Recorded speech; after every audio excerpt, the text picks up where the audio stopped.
Warning, incoming game over. Warning, incoming game over.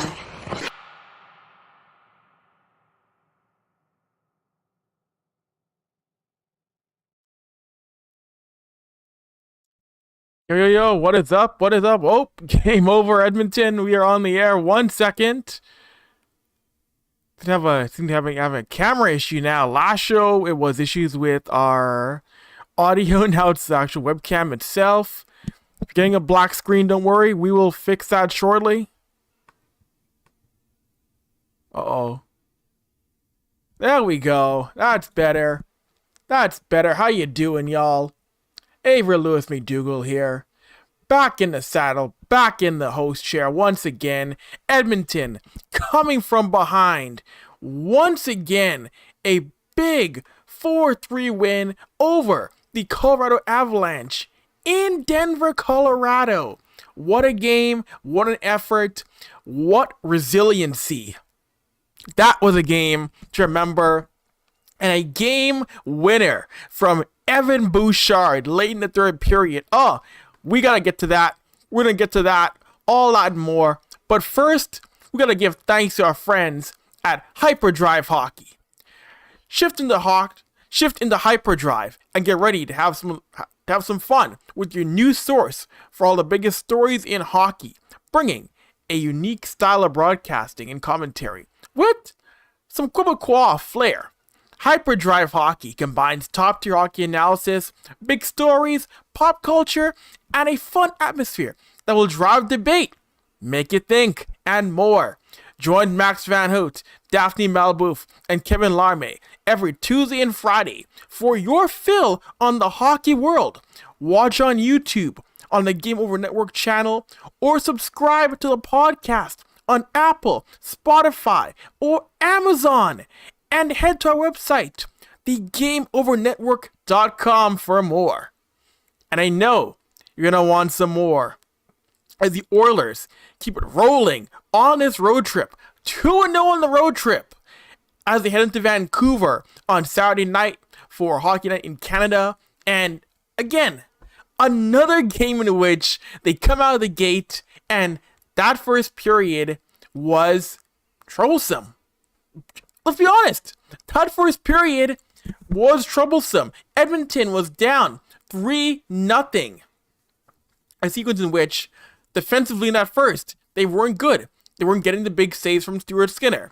But the big thing was this team was able to lock it down and learn from that start. In the same way they learned from Minnesota.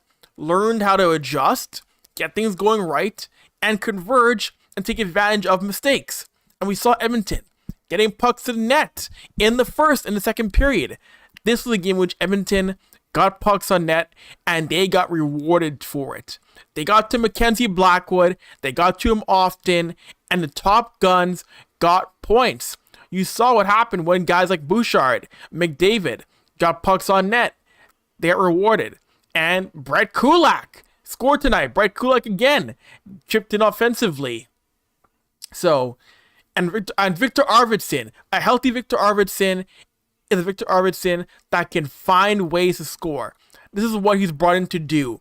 Get pucks in net, be a guy who can play in Edmonton's top 6, top 9 forward core, and be a really big cog on night. A gritty win in back-to-back. Remember, they're playing Colorado on a back-to-back. Going from Minnesota to Denver, that's not easy for a team that's this tenured. Remember, this is the oldest team in the NHL, and they came on a back-to-back, playing in places where historically Edmonton doesn't win that often, and they win at Xcel Energy Center. They win at Ball Arena. A lot of character, a lot of heart tonight by the Oilers against Colorado. And like always, if you, yes you, want to hop up and in to Game Over, comment. The chat box, the chat room is open. Let me know. And your questions, your comments, your concerns, toleration in this dancery. Let me know what's shaking on a lively Thursday night here in Edmonton, Alberta. And of course, if you love the show, if you hate the show, if you're a frenemy, an enemy, a pal, like, subscribe, and comment. Tell the world that you want to watch and listen to more Game Over content. Not just me, not just myself, Graham, Ash, Dennis, and Austin. No, tell me you want to listen to more of Game Over, Vancouver, Ottawa, Calgary, Winnipeg, Toronto, Montreal. Let the people know you love the whole network. Let people know you love Game On, Hyperdrive Hockey. Subscribe, tap in. We're all trying to work to find a way to bring back sports media independently in Canada. So, let's get into the game more. Again, like I mentioned, Victor Arvidsson, Leon Draisaitl, Connor McDavid, and this team was getting a chance even for consistently. Zach Hyman, like always, Zach Hyman, very annoying presence in front of the net by Mackenzie Blackwood, a thing that he's done so well, a thing that he's made a living of doing since he came into the NHL over a decade ago, or close to a decade ago. Yeah. Zach is pushing that time frame of a guy who's been in the NHL for close to a decade, but it's been a part of his game for a long tenure. This is a game in which Edmonton, from the second period on, began to really start to push the pace against the Avalanche. That first period, that was Avalanche just dominating things. And we saw them take advantage of the miscues, of the stumbles. And even though it wasn't a good period for Stuart Skinner, Nathan MacKinnon was still scary. Nate MacKinnon is still that dude. This is why this guy on Colorado, he scored 2 goals in the first period. You see why Nate MacKinnon is always in discussions for being a Hart Trophy candidate. This is why you see Nate MacKinnon always in talks of being a guy who is the leader of the Colorado Avalanche, a guy who is going to be one day, and I agree, a Hall of Famer one day. He is one day going to be a Hall of Fame guy. He's going to go down as one of the best players to ever put on an Avalanche jersey. And you saw him. You saw it today where he got the breakaway goal and a shot in front that got past Stu. That's why he is so dangerous and still a major cog in Colorado's offense. But that whole core, though, you still have Devon Toews, you still have Mikko Rantanen, you still have Cale Makar. Cale Makar is still there. And this is a team in which, again, I mentioned those names right there. Guys that strike fear into anybody, and Edmonton was still able to get themselves out of a 3-0 hole and get a victory and leave Ball Arena with 2 points. That's why I say this is a very gritty and a massive character win for the Oilers. A huge, huge character showing tonight. And later on, when it's available, we will share the post-game coverage from Kris Knoblauch, and I'm sure other players who will talk tonight after the win. And I see here, okay, so we got some audio from Evan Bouchard and Brett Kulak. So why don't we jump to that when we jump to the post-game stuff. Oh, and we got Knoblauch audio as well, too. So we can jump to a combination of one of the 2 or 3. So why don't we start with Evan Bouchard, who scored the game winner tonight for the Oilers. So stand by.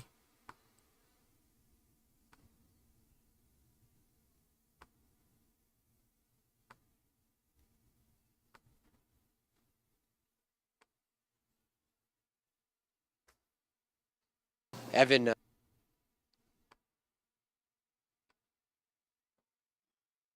that's the third multi-goal come-from-behind victory for you guys in the last 4 games. How do you guys do it?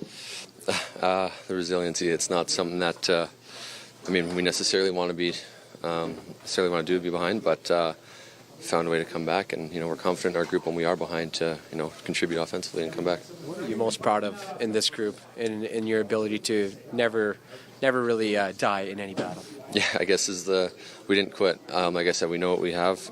We know we can score goals, especially in a game like that on a back-to-back. It's going to be a tough game for us, and we stuck with it and paid off. All throughout the season, you guys keep getting goal contributions from the back end. What's allowed you guys to find so much success as a D-core?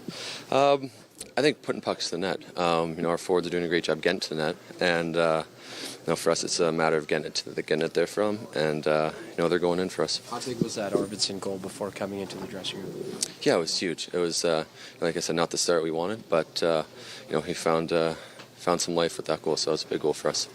Can you just walk us through your goal? Yeah, Connor, I saw him behind the net with some time. Figured try to find open space for him. And just luckily got the puck on net in a good spot and went in. Yes, Oilers D-man Evan Bouchard scored the game-winning goal after Edmonton that gave Edmonton a 4-3 win.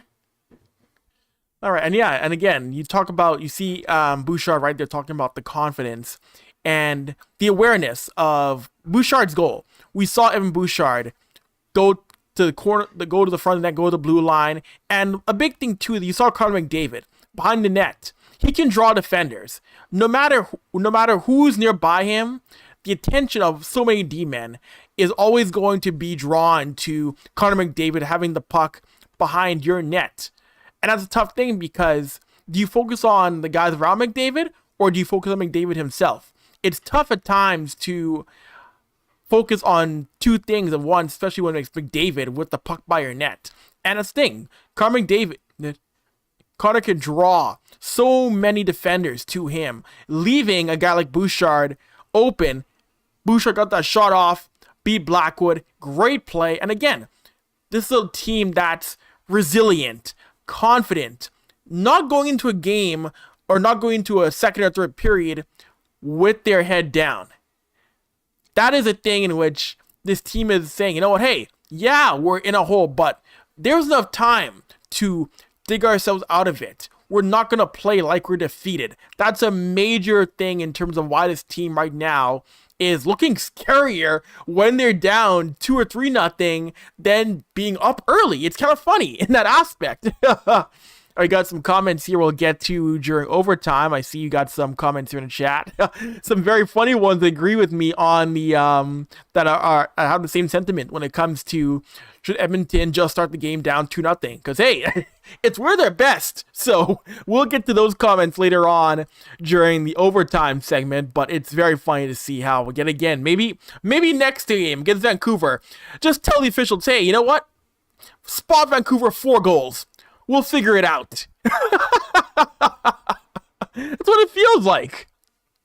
That's what it feels like right now, but it's a cool situation for this team to be in right now. They're rolling as they are now tied for the division lead in the Pacific. They're climbing. This team continues to climb up the NHL standings. It is a beautiful thing to see. And you know what else is beautiful? Do you know what else is beautiful, y'all? Well, let me tell you. Patreon. That's what. Looking for ways to help an upstart media company employing over 30 young journalists and analysts in Canada?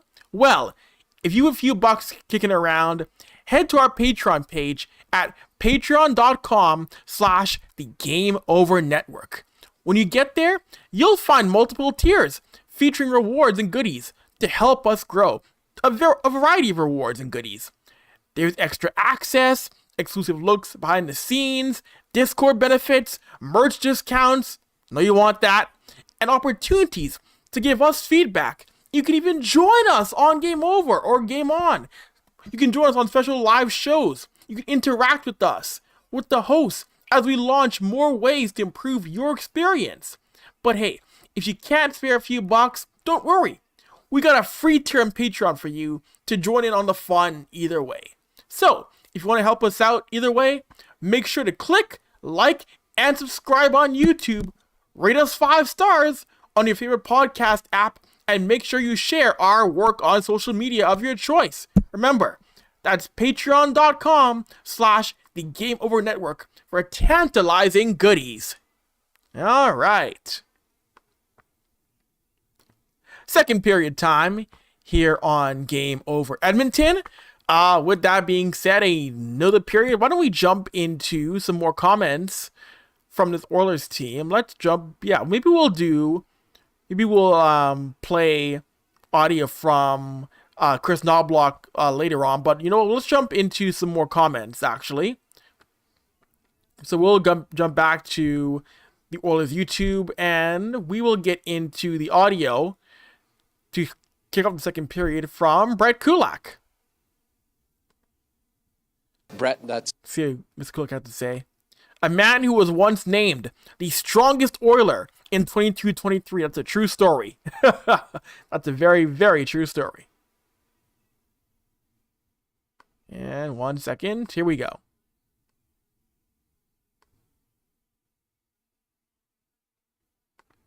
two games in this building for you this season and 2 goals for you. There's something about this building that brings out the best in you, isn't there?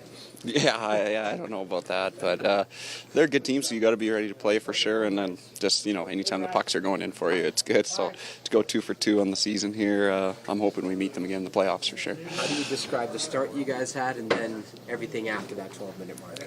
Yeah, it was nice. So we just kept our composure. Like, we liked the way we were playing. Obviously, they were putting pucks in the net, which that's going to happen when they're a good team. And we just bounced back, and we knew luckily we had lots of game left to come back and even it up. It was just kind of at that point, it's like don't give up anymore. So we wanted to get more pucks on net, and pucks started going in for us. How big was that Victor Arvidsson goal right before the first intermission for the morale coming into the dressing room?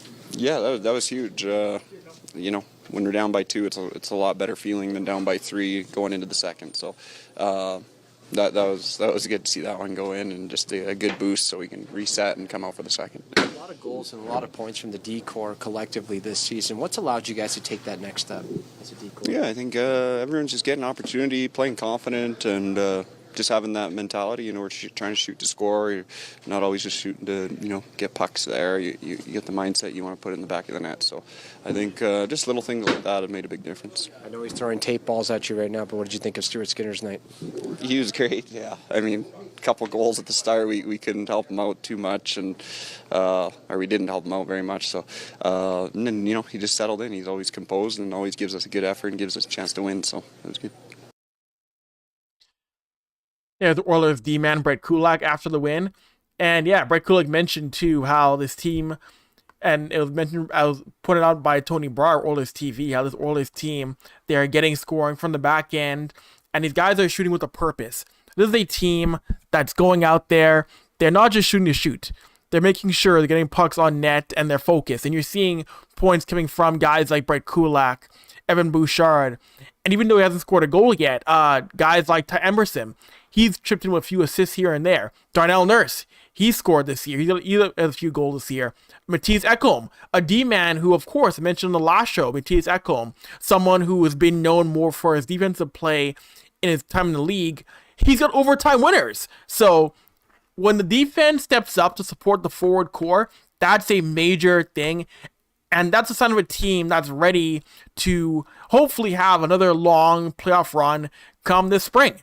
It can't only be the forward core stepping up on the offense. Seeing the D-man on a variety of places coming up with goals, even guys who are known for scoring, is a great sign to see. And again, if you have any comments, questions, complaints, go to Berkshire. No kidding. Please let me know in the live chat. Hit me up.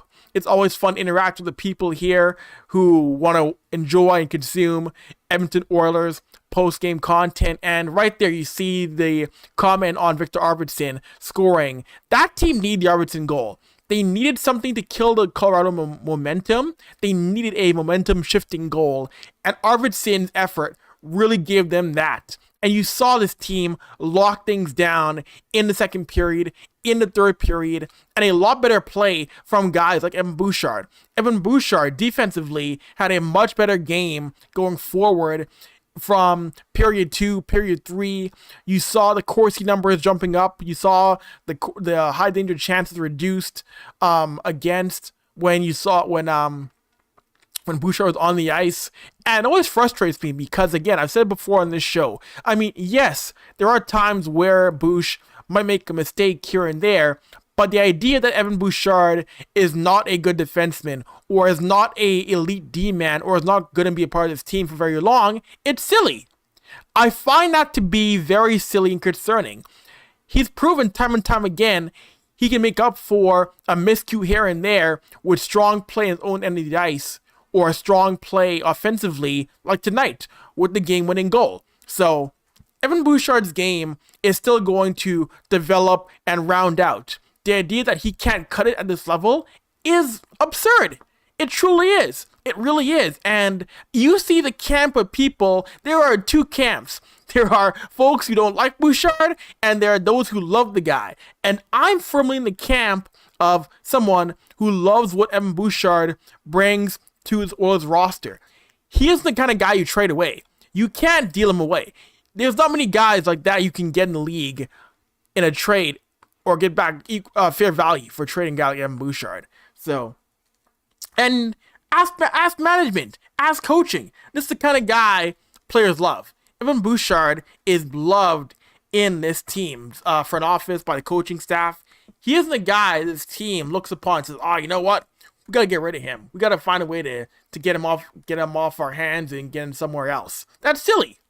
I think that is truly a really silly thing to see with Evan Bouchard. I mean, again, you're talking about a D-man. You're talking about a guy who's 25 years old and a right-shot defenseman. Right-shot defensemen who play like Evan Bouchard does do not grow on trees. Don't give him away. Hang on to him. Tight. Real tight. It's just, it makes my head hot when I see those kind of comments that he can't cut it. When he does. Time and time again. So, oh man, you just see it. It makes social media go into a tizzy whenever he does something good or bad. You never get, when I've accepted in a way that I'm never gonna ever get unified thoughts of Evan Bouchard. I've accepted that, but man, can it be frustrating to see every so often. It can really be. It truly can be. You know what's not frustrating? Let me tell y'all. Let me tell you fine people here on the internet land what isn't frustrating. Our social media. No. Tap into our social. Because if you're enjoying the show so far, you want more of this, right? Well, make sure you hit the like button, hit subscribe on our channel, and make sure you hit the notification bell. So, hit the bell, you'll know when we're up live next, be it with this show or other ones. If you're listening to the podcast, give us a 5-star review or a 5-star rating or even a review. If you really enjoy the content, follow us on social media.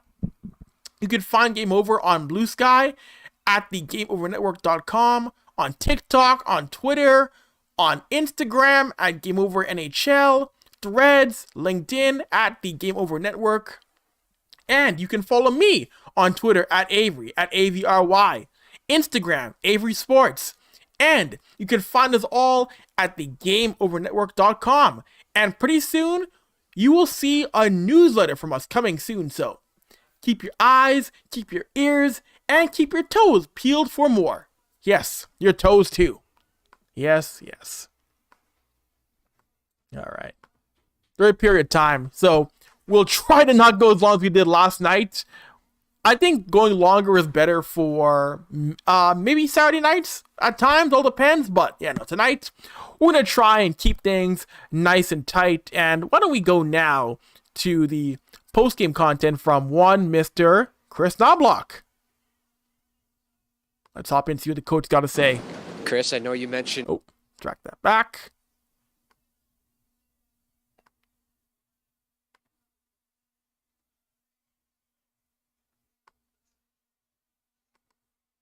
Oh, sorry, gang. We will sort that out in 1 second here, y'all. Oops.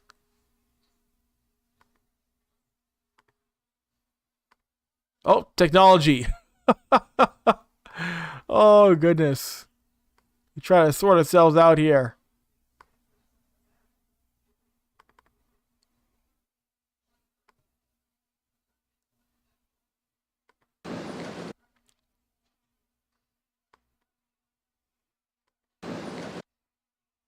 Oh, why is it not playing? There we go. Chris, I know you mentioned the gray hairs of always having to come back. Is it safe to say there's a couple more after that?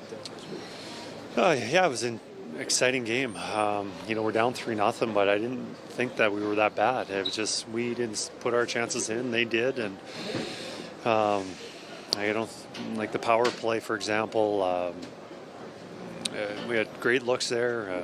Leon's line had a few long shifts in the offensive zone. Then the mistakes that we made were just happened to go in our net. And later on in the game, we still made mistakes. And, Stu made some really big saves. So we were able to capitalize later in the game. I think that was the difference. 3 multi-goal comeback victories for you guys in the last 4. What are you most proud of that group in that press room? Well, they just don't get rattled, which is nice to see. And I think a lot of that has to do with the experience of a lot of these guys have been together for a long time, but also the last year's playoff, and there's stressful times, and I don't know, a lot of confidence in that group that if they play their system and if they don't cheat the game, because I think when they cheat the game, they're not as effective, and you're probably just giving up more. So they stuck with it, which was nice. What's been the biggest uptick in the scoring from the back end as a collective from this D-core this season? Well, getting shots through, but you're not going to get goals unless, especially from the back end, unless you have net presence. And you look at that goal with, especially the Kulak's goal. Like Corey Perry's stapled right in front of the goalie. He has no idea where it is. And yes, it was a nice shot to get it through. Another one, and Bouch is obviously, we've seen that before with the velocity he has on his shots. And I believe that was Connor made that indirect pass to him to the point, and so obviously those defensemen have been shoot a lot of pucks for their opportunities, and they're cashing in on it. You mentioned confidence. Just, how important is that in a game like this for everybody to keep their composure and dig back in? Oh, tremendous. Once you start doubting your system or doubting yourself, the team, your line mates, whatever, and then you're not as effective. And we're down 3-0, playing a back-to-back against a very good hockey team, and I just liked how they kept on pushing. All right. Chris will just... Oilers head coach Kris Knoblauch after the win. And again, Chris points out pretty much this wasn't a perfect game, wasn't a perfect win. The power play went over for not a great night of special teams. Penalty kill wasn't that great either for Edmonton, but man, the power play, it was a game in which Edmonton got all their goals at 5-on-5, which is a good sign. And I didn't expect the power play to look really as bad as it did. They're getting some shots on, but it wasn't the best chances. They couldn't beat Blackwood on the power play. But either way, still found a way to get the win. You heard again there, the defense stepping up, which is what this team needs. That's a big thing this season, guys, on the back end, finding ways to get shots through. And again, the Brett Kulak goal, Corey Perry in front. Corey Perry's a big body. Corey Perry's a big boy, so getting him to the front of the net, that's a great thing to rattle someone like Mackenzie Blackwood. Edmonton, again, another come-from-behind win. I'm sure for Kris Knoblauch, he just wants one game soon. One game soon enough where Edmonton can start the game up 1-0 or 2-0. And it's not always a battle of chasing the game and digging themselves out of the hole again and again and again and again. So we'll see how things go when Edmonton plays Vancouver on Saturday night. A team that is in, turmoil extraordinaire. Vancouver right now, we're seeing what's going on as the Kings were just hammering Vancouver tonight. JT Miller's been quiet quitting. The pets are shrieking. The fans are in a rage. The fans are delirious. The media is just wondering what's going on here. Will we get a cage fight between Miller and Pettersson? If you're Edmonton right now, this is the perfect time to strike while the turmoil is hot in Vancouver. This is a game in which you gotta find a way to go up early on a Canucks team that is just in total disarray. Complete disarray right now in that locker room. Edmonton's gotta find a way to strike on Saturday night. And strike early. They have to. Oh my goodness. But you know what else you gotta strike on? You know what else you should strike on, y'all? Well, let me tell y'all. You should strike on getting yourself some game over merchandise. Yes. Look at that. You want a mouse pad? You want a mug? You want a bandana? We got you at Game Over. We got you here at the merchandise. because what better way to support something you love than by repping it on yourself? Game Over's apparel line has dropped with 3 unique designs. Whether you want to feel a nostalgic pull of the retro scare design, want to make a statement with our established design, want to wear your love for goalies proudly with our live and die by the goalie design, or if you just need another coffee and a toque to get you through the winter, we got you covered! Designed by Brady Chalice from Game Over Winnipeg. Use the QR code on stream now and take a look through our apparel store and help us rebuild local sports media in Canada while repping your community. That's how you do it. All right. Overtime. Overtime is here. Your questions, your comments on Game Over Edmonton. Let's get into them. And we got one comment here from fellow Game Over Edmonton host Ash. Got a comment on a question on thoughts on the Philip Skinner line, and also point out Bush Ekholm. And when it came to Corsi 4, 19 Corsi 4, 6 against, but everybody else was still hating on them. What's in the water? Like I said earlier, it is just beyond odd to see how once again that level of, Bouchard's terrible. Bouchard can't get it done. When the numbers tell you no, he is a quality D-man, and Bouchard Ekholm is a quality pairing. Evan Bouchard, again, I mentioned it, right shot D-man, 25, working through at times the hiccups. Not perfect yet. He will be a better D-man. There's still time to work through it because you can't throw away what he brings offensively. You can't throw away what he brings when it comes to denying his own entries often. So I'm going to stand by Bouchard. And the fact that some people in the fan base still think he's not a good D-man makes me scratch my head so much. And when it comes to the Philip Skinner line, I thought Jeff had a good game. Jeff had some great chances. But when it came to Philip, I think I want to see what he can do against Vancouver. I want to see against Vancouver what he can do, because this game against Colorado wasn't his best showing, wasn't really a positive. And again, he needs more reps at this level. He needs more reps to get used to the NHL speed, NHL level, because we saw his best in the preseason against guys where there's a lot of AHL guys, junior guys. He needs a good, solid 10 to 15 games playing against top NHL teams so we can see what he can bring to this roster. So this game wasn't his best, but keep him up for a few more games. Let me see what he can do against the Canucks. Let me see what he can do against Washington. And then we can look back on things and say a month or two and say, is he ready? We'll see. But yeah, right now, no. It's early. It is still early. And a comment I mentioned briefly earlier in the show from Janias. Should the Oilers go down 2 or 3 zip in the game from now on? And like I touched on briefly, you may as well just start spotting opposing teams a goal here or two, because Edmonton finds a way to come back some way, somehow. It's like going up against a sprinter, and the sprinter gives you a 20 meter head start. I mean, yeah, you can build up some ground, but end of the day, they'll track you down no matter what. So it's funny. It is funny to see. So anyways, let's wrap up things here on Game Over Edmonton. On Saturday night, it's Game Over crossover. Oilers Canucks. It'll be Kaya and Ash helping you out through that show on Saturday night. Edmonton, Vancouver, always fireworks, always fun.